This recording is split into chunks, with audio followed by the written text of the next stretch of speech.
ಜನ ಜಾಸ್ತಿ ಓಡಾಡ್ತಾರೆ. ಹೌದಪ್ಪ, ಆಯ್ತಪ್ಪ. ಈಗ ಯಾರು ಈಗ ನೀವು ಬರೋದು, ನೀವು ಇಲ್ಲಿಗೆ ಬರ್ತಾ ಇದೀರಾ, ನಿಮ್ ಗಾಡಿ ತರೋದನ್ನ ನಿಲ್ಸಕ್ ಆಗ್ತದ? ಎಲ್ಲಾರು ಸೋಷಿಯಲ್ ಅಬ್ಲಿಗೇಷನ್. ಗಂಡ ಹೆಂಡತಿ ಇಬ್ರು ಕಾರಲ್ಲಿ ಓಡಾಡ್ಬೇಕು, ಮಕ್ಳನ್ನ ಕಾರಲ್ಲಿ ಓಡಬೇಕು, ಸ್ಕೂಲಲ್ಲಿ ಮಕ್ಳಿಗೆ ಕಾರಲ್ಲಿ ಕಳ್ಸಿಕೊಡ್ಬೇಕು. ಇದನ್ನ ನಾವು ಅವಾಯ್ಡ್ ಮಾಡಕ್ಕಾಗಲ್ಲ. ನೀವು ಗಾಡಿನೇ ತಗೋಬೇಡ, ಅವ್ರು ಅನೌನ್ಸ್ ಮಾಡ್ಲಿ, ನನ್ನ ಕ್ಷೇತ್ರದ ಜನತೆ ಎಲ್ಲ ನೀವೆಲ್ಲ ಕಾರೆಲ್ಲ ಮನೇಲಿ ನಿಲ್ಸ್ಬಿಟ್ಟು ಎಲ್ಲ ನೀವೆಲ್ಲ ಮೆಟ್ರೋಲ್ ಓಡಾಡಿ, ಗೌರ್ಮೆಂಟ್ ಬಸ್ಸಲ್ಲಿ ಓಡಾಡಿ ಅಂತ ಅವ್ರು ಅಪೀಲ್ ಕೊಡ್ಲಿ.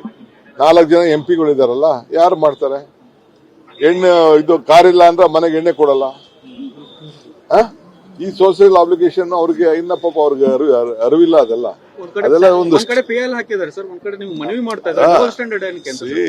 ನೋಡಪ್ಪ, ಅವ್ರು ಏನ್ ಬೇಕಾದ್ರೆ PL ಹಾಕೊಳ್ಳಿ. ನಾನ್ ನಮ್ಮ ಆಫೀಸರ್ಸ್ ಕೇಳಿದೀನಿ, ಕೋರ್ಟೇ ಬೇಕಾದ್ರೆ ಒಂದು ಕಮಿಟಿನ ಸೆಟ್ ಮಾಡ್ಬಿಟ್ಟು ಎಲ್ಲಾ ಸ್ಪಾಟ್ ನ ಇನ್ಸ್ಪೆಕ್ಟ್ ಮಾಡಿ.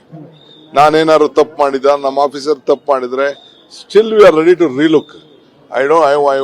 ಇದನ್ನ ತಪ್ಪೇನಾದ್ರು ನಮ್ಮಿಂದ ಹೆಚ್ಚು ಕಮ್ಮಿ ಆಗಿದೆ, ನಾವು ಸೆಟ್ರೇಟ್ ಮಾಡಕ್ಕೂ ತಯಾರಿದ್ದೀವಿ. ಎನಿಥಿಂಗ್ ಇಸ್ ಸರ್, ಎಲ್ಲ ಸ್ಟಡಿ ಮಾಡಿದೀನಿ, ಅದ್ ಮಾಡಿದೀನಿ ಅಂತ ಹೇಳಿದ್ರು. ಏನ್ ಸ್ಟಡಿ ಮಾಡಿದ್ರು ಆಲ್ಟರ್ನೇಟಿವ್ ಸೊಲ್ಯೂಷನ್ ಏನು ಅಂತದ್ದು ಕಾಣಲಿಲ್ಲ. But still I respect what ever suggestion ಅವ್ರು ಏನೇನು ಕೊಟ್ಟಿದ್ದಾರೆ. ನಮ್ಮ ಆಫೀಸರ್ಸ್ ಕೊಟ್ಬಿಟ್ಟು ಎಕ್ಸಾಮಿನ್ ಮಾಡಿ ಅವ್ರು ಮಾತಾಡ್ತೀವಿ. ಖಾಲಿ ಟ್ರಂಕ್ ಅಂತ ದುಡ್ಡಪ್ಪ, ದುಡ್ಡು ಕೊಡ್ಬೇಕು. ಬರೀ ಮಾತು ಟ್ವೀಟ್ ಮಾಡೋದಾಗುದಿಲ್ಲ. ಹೋಗ್ಬೇಕು, ಪ್ರೈಮ್ ಮಿನಿಸ್ಟರ್ ಹತ್ರ ದುಡ್ಡು ಕೊಡಿಸ್ಬೇಕು. ದುಡ್ಡು ಕೊಟ್ರೆ ಬರೀ ಸಜೆಷನ್ ಎಷ್ಟು ಬೇಕಾದ್ರೂ ಕೊಡ್ತಾರೆ. ನೀನು ಕೊಡ್ತೀಯ ಸಜೆಷನ್? ಬೆಳಗ್ಗೆ ಎದ್ರೆ ಸಜೆಷನ್ ಕೊಡ್ತಾ? ಖಾಲಿ ಸಜೆಷನ್ ಎಷ್ಟು ಬೇಕಾದ್ರೂ ಕೊಡ್ತಾರೆ. ದುಡ್ಡು ಬರ್ಬೇಕಲ್ಲಪ್ಪ. ದುಡ್ಡು ಇಲ್ಲದೆ ಏನ್ ಮಾಡಕ್ ಆಗ್ತದೆ? ಯಾವ ಬಿಲ್ಡಿಂಗ್ ಹೊಡಿಬೇಡ ಅಂತ ಹೇಳ್ತೀರಾ, ಟನಲ್ ಬೇಡ ಅಂತ ಹೇಳ್ತೀರಿ. ಏನ್ ನಾವು ಇದರ ಮೇಲ್ಗಡೆ ಎತ್ಕೊಂಡು ಹೋಗಕ್ಕಾಗ್ತದ? ಬಸ್ಸಲ್ಲಿ ಎಷ್ಟು ಜನ ಓಡಾಡ್ತಾರೆ? ಬಸ್ಸಲ್ಲಿ ಯಾರು ಅವ್ರಿಗೆ ಸ್ಟೇಟಸ್ ಬೇಕು. ಅವನ ಆಫೀಸರ್ ಕಾರಲ್ಲೇ ಓಡಾಡ್ಬೇಕು. ಅವನಿಗೆ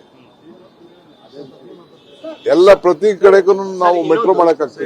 ಇವಾಗ ಸಭೆ ಕರೆದಿದ್ದೀರಿ, ಅವ್ರಿಗೂ ಆಹ್ವಾನ ಕೊಟ್ಟಿದ್ದೀರಿ. ಅಲ್ಲಿ ಏನೆಲ್ಲ ಚರ್ಚೆ ಆಗ್ಬಹುದು? ಯಾವುದು? ಅವರಿಗೆ ಇನ್ನೊಮ್ಮೆ ಸಭೆಗೆ ಆಹ್ವಾನ. ಆಮೇಲೆ ಡಿಕೆ ಶಿವಕುಮಾರ್ ಅವರು ಸಿಎಂ ಆದ್ರೆ ಕಾಂಗ್ರೆಸ್ ಕಚೇರಿಗಳಿಗೆ ಬೀಗ ಹಾಕಬೇಕಂತ ರಾಜನ ಹೇಳಿದ್ದಾರೆ ಅಂತ ದುರ್ಗತಿ ಬರುತ್ತೆ ಅನ್ನುವಂಥದ್ದು. ಡಿಕೆ ಶಿವಕುಮಾರ್ ಅವರು ಸಿಎಂ ಆದ್ರೆ ಕಾಂಗ್ರೆಸ್ ಎಲ್ಲಾ ಕಚೇರಿಗಳಿಗೂ ಬೀಗ ಹಾಕಬೇಕಾದಂತ ಪರಿಸ್ಥಿತಿ ಬರುತ್ತೆ.